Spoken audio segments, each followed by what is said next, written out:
Hello class. Today we're going to talk about rhetorical analysis through the TRACE method. The TRACE method is built from an acronym, TRACE, and that's text, reader, author, constraints, and exigence. And in this brief discussion we'll talk about how we use this as a means for developing our rhetorical analysis. Now in the previous video we've talked about the rhetorical toolbox. In the rhetorical toolbox, one of the tools that we have in this rhetorical toolbox is the rhetorical triangle, and that has to deal with logos, pathos, and ethos. If you remember that, logos being logic, ethos being credibility, and pathos being emotion, roughly. We also have the element of kairos, which is timing. A lot of this comes into play in our understanding of TRACE and how that helps us to build a stronger rhetorical analysis. So in doing so, let's do an analysis on a couple things. First we're going to talk about the book Citizen, and we're going to tie this in with something else in a second. So in the book Citizen, written by Claudia Rankine, this text was written in 2014. Now, it wasn't necessarily in direct response to events that are taking place around the country in 2014, but it's connected to a lot of events that happened previously in her life and then build up to the book's release in 2014, which is right around the height of the Black Lives Matter movement after Trayvon Martin and right before Michael Brown in Ferguson. So we have a couple of historical moments that are taking place in that period. Now, bring this up to talk about one aspect in this. She has an entire section where she talks about Serena Williams in this text. Serena Williams, one of the most famous tennis players, if not the most famous tennis player in the world right now, male or female. In the section where Rankine talks about Serena Williams, she talks about a lot of the racial issues that came up during several of her some of her championship matches, and also just in her personal life as well, the way she was treated by the media, etc., etc. So in doing this, we're going to talk about TRACE. All right, so if we look at this book here, this is what we call the text. Okay, so that's the T, text. So with the text, we can look at this book. The text doesn't always have to be the book, though. You could do a TRACE analysis on nearly anything. So think of the text in a broader sense. There's one book that we use in classes sometimes, and it's called "The Text is the World." And if you think of this, you could think of this in the broadest sense, that just because we're using the word text and we think of text normally in letters or in written form, that it could be in a very, very broad sense. So we think of the text. All right, so we have the text itself being the book, or if you want to think of it as the cover itself, what does the cover mean? So text. Then we have the R, and that's reader. So who is the reader for this book? So in doing that, we have to think about who would be the people that would most likely be the ones to read this. So for our classes, then it's likely going to be students, of course. But who would be the audience that she is shooting for? Who is the audience that she intends to read this? Who is the most likely group of people that would be reading this? So think about that. And it doesn't have to be one group. In fact, it could be a very broad group of people that would be the ones who are reading this. And it could change over time. The initial audience for the book could be a certain demographic, a certain group of people, maybe people that are connected to social justice, issues around racial issues.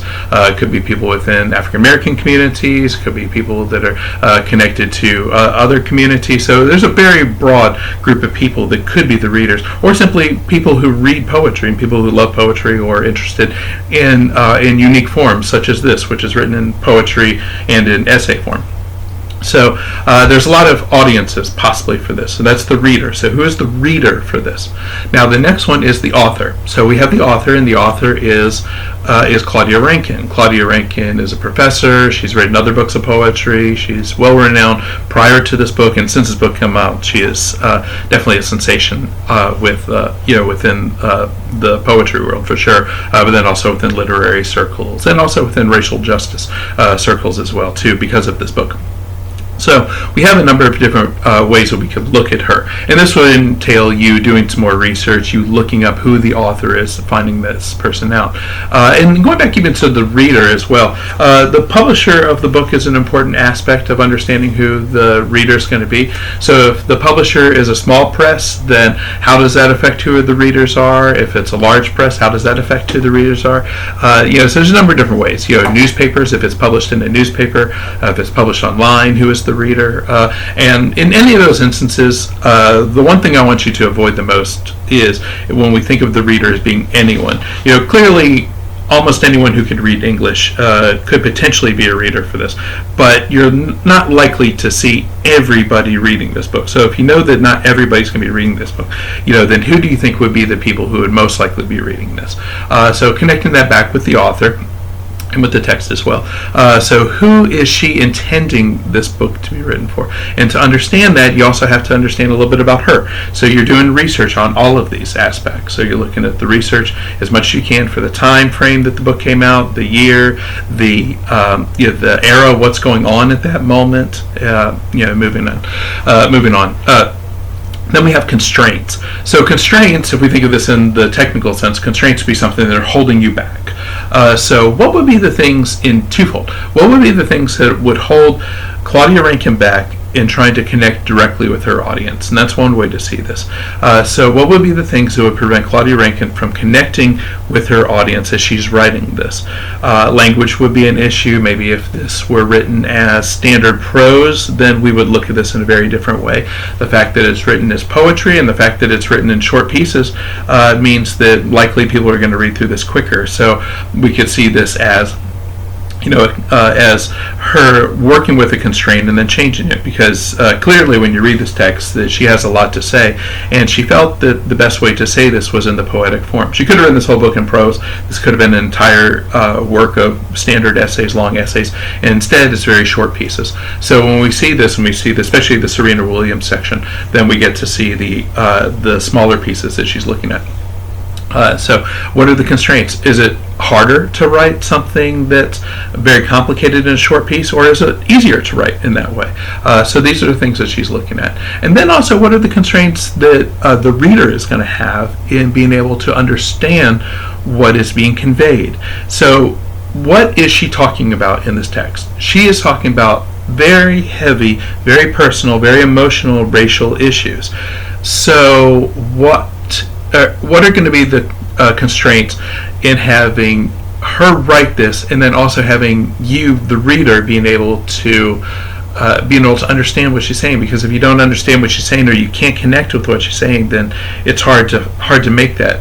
It's hard to understand what's going on in the text, and she runs the chance of losing you as a reader.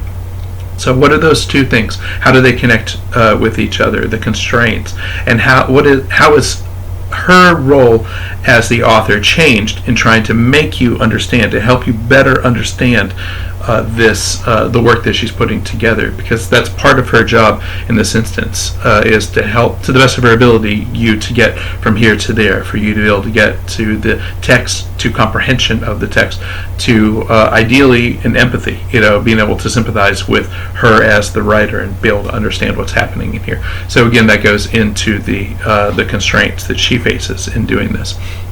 So what are those constraints that she has in writing, and then also what are the constraints that you have in understanding? If you have no context for the subject she's talking about, then clearly that's a constraint. So what do you do to fix that? It's a question. What do you do to fix that? You look it up. You do some research, you do some background information. If you're not familiar with these topics, then look it up. It's not that difficult to do. And this is one of the things that any text is going to ask of you. That if especially when you're studying these works in college, when you're studying these works in the university, then you're going to need to do that extra research to be able to better understand these works. So if you're not familiar with it, then there's lots of resources out there that you could use, lots and lots of resources. And if you have difficulty, let me know and I'll help you with that. Okay, so that's constraints. And then the last one is exigence. Exigence is closely connected with kairos, which is timing. So if we think of the exigence, so what is the reason this comes out when it comes out? what is the reason for this book being out there? The reason for the season. Why is this book out here now? So when we look at this text, we look at the cover, then we can maybe take a guess of what she's talking about. So we have a cover, a hood, which is closely aligned, closely identified with Trayvon Martin. And this helps with our exigence because we get to better understand where the reason why she's writing this, just by looking at the cover alone. Even though the cover itself is actually something that goes further back, goes back to an exhibit on the events surrounding Los Angeles in the early 1990s with the very famous Rodney King beating. So, and if you're not familiar with that, then it's worth your time to look at that to better understand this context as well. So with all of these things, think of the action. So why does it come out at that moment? So part of the reason, of course, for any author's work to come out at a certain moment is that they wrote it. So they wrote it, they're inspired at that moment, and the exigence is clear. Not every book, not every work is going to have that same exigence, but this does. So this does have that exigence. So the timing, why does this appear at this moment? And then take that one step further and say, not only why does that appear at that moment, but then why does it skyrocket in popularity? Now that, of course, doesn't always work, but in her instance, it definitely did, because her book came out in 2014. And this is, again, as the Black Lives Matter movement starting to rise, people are starting to pay more attention, look at this, and then the events around Ferguson took place in 2015. When that happened, then her book was seen as one of the essential readings for people who are trying to understand the events that are happening. So how do you better understand this? She gives you a tool. She gives you a text to talk about race, racism, talks about personal issues, microaggressions, and even though she barely mentions Michael Brown, and this might be in one of the second printings of this, in fact, it is in the second printing of this, that she discusses this, that it still helps you to understand what's taking place in the text by looking at this, looking at her work. So we have the exigence in here. So the exigence helps us to understand why it comes out then, but then also the exigence helps us to understand why it is popular and gaining popularity at that moment. And of course, the events surrounding the death of George Floyd, the murder of George Floyd, then we get to see that in one extra step, where we get to see why this becomes an incredibly popular book after that event. So why is this book continuously relevant? It's because a lot of the racial justice issues in this country, continue to be an issue throughout the years. So that means that her book is going to have its own exigence, its own reprinting, and its own stories. Recently, a group in Los Angeles, a theater group, had put on a production of Citizen. Now, they did this a few years back initially when in person. When COVID-19 happened, then everybody had to step back a little bit. People were going on Zoom, making more videos, and figure out other ways to perform works, including this one group. So when George Floyd was killed and the protests around the country were taking place, then this group decided that they wanted to do a reprise of their version of Citizen, the dramatic version of performance of Citizen, and that is the exigence. So the exigence for that performance is not only Zoom being around, being a possibility. COVID-19 pushed them into that realm, but then also the events taking place initially in Minnesota and then throughout the country push them to have some kind of response. That's the exigence for their work. But then you can take that further back to Claudia Rankine and her book, and then events in her life, and then also larger racial justice issues. So that would be a trace analysis of the work. And how that helps you is it helps you to understand other ways that you could see or create a rhetorical analysis. So we have the text being the book. We have the reader being you as a student or you as a reader, and whatever groups, demographics you fall into that you identify with. Then we have the author. We have her background, her history, her story that helps to build this text. The constraints, what constraints does she face in reaching you as an author, and then also what constraints do you have in reaching her work as a reader. And then the exigence. So why did this book come out at that point? And then why are you reading it at this moment? So those are the areas where we look at trace, TRACE. And I'll do it very quickly with this here. Okay, so talking about Serena Williams, we have Serena Williams on a box of cereal. Serena Williams on the box of Wheaties. So in looking at this, as I mentioned before, text could be anything. So in this instance, the text is a box of cereal. So that's the T. Right, so we have the text. Now we have the reader. So who's the reader? So the readers can be twofold. So the reader would be somebody who likes Wheaties, likes this form of cereal. The cereal is often connected to athletes. There's usually athletes on the cover of this, famous athletes, or on the cover of the box of Wheaties. So this is seen and connected to that. Then we have the reader in that. There are also people that not just like cereal, but then specifically people that are fans of Serena Williams. So maybe people who would buy this simply because they're fans of Serena Williams. They know this is a collector's item because the box will change, and then they'll have it up, in various places. I saw a Zoom meeting recently with a Zoom talk recently, and it was talking about racial justice issues. And in that talk, somebody had a box of Wheaties with Serena Williams on the back, which is where I got this idea. So there's that. All right. So who is the author of this? The author is the company Wheaties. So not only do they put athletes on the cover, but you can make the argument that this is a very clear response to this moment. Where people are much more aware of issues surrounding racial justice, and also where a lot of people are reading this book again. So as people are reading this book again, they're coming across that long section on Serena Williams in this text, and they're paying attention. But besides that, even if people hadn't read this book, Serena Williams is a very popular figure that she's in the news quite often for not only her incredible athletic skills, but then also her personal life. Whether it's with her relationship, the recent controversy over the birth of her child, and how she nearly died in childbirth, and how that shined a spotlight on black women and maternity and issues surrounding healthcare, etc. So there's a lot of reasons why Serena Williams is out there in the public, and to have her, on the box of Wheaties for pretty much any athlete is a really big deal. So why do Wheaties choose Serena Williams? And my guess is it had to do with a lot of these things that are taking place at that moment, and they realized that this is the best time to have Serena Williams on their cereal, or one of the best times to have her on there. So we have that, and then constraints. So what would be the constraints of this? Maybe you might not like Wheaties. Sometimes the constraints are bigger than other things. Sometimes there might be other constraints that people will have with this, and we can look over many constraints over somebody deciding whether or not to buy this box of cereal or not. And it could go further than just not liking Wheaties. It could be all sorts of things that might prevent somebody from doing this, from buying this box. However, this is a choice that Wheaties made, and then we go from there.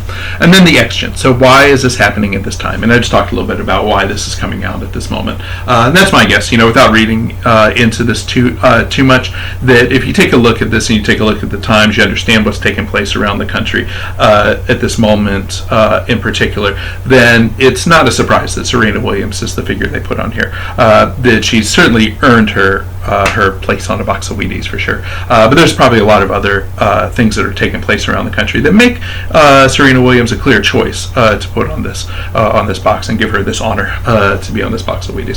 So I just wanted to show you that. So if we think of the constraints or the text, trace being something that we could look at with a book, clear text, or simply a box of cereal, then we could see that this is applicable in many different ways. So what I like for you to do is to practice this on other things. So look at a book, look at a text, look at something random out there in the world. Look at everything from one of the buildings here on campus at the university. If you're outside of the university, look at a garden that's out there, a public garden. Go to a park and take a look and see if you can perform the same analysis for this and see what you have to do. It does entail a little bit of research, a little background, but to me this stuff is really fun. It's really interesting to be able to look at something in a much deeper level. It makes you a better critical thinker and gives you a specific tool to think critically about the world around you. So thank you very much, and hope you have a good day.